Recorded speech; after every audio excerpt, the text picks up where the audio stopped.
আমার হাতে তো অনেক কালি, এই সাবান দিয়ে আমি হাত ধুইনি। ইস, সাবানটি তো মাটিতে পড়ে গেল, এখন কি করব? আইডিয়া, এই তো একটা বুদ্ধি মাথায় এসেছে। তোমরা দেখো এই সাবানটি দিয়ে আমি কি বানাই। প্রথমে সাবানটিকে এরকম চিকন করে পিস পিস করে কেটে নিব। তারপর সাবানগুলো একটি পাত্রে নিয়ে চুলার উপর দিয়ে দিব। এই তো বন্ধুরা, সাবান গলে গেছে। এখন এই গলা সাবানগুলো দুইটা সিরিজের মুক্কা কেটে সিরিজের ভিতর ভরে নিব। এখন আরেকটা সিরিজের মুক্কা কেটে বোতলের মুখের সাথে লাগিয়ে দিব। এখন যদি এই সিরিজ উপরের দিকে দেই তাহলে ভিতর থেকে পানি পড়বে।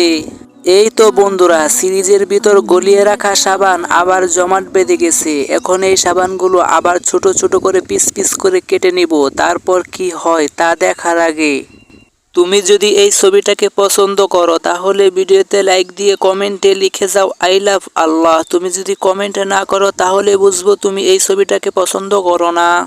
এই তো, এখন থেকে আমি প্রতিদিন একটি করে সাবান নিব আর হাত ধোবো। এখন থেকে সাবান আর মাটিতে পড়ে সাবানে মাটি ভরবে না।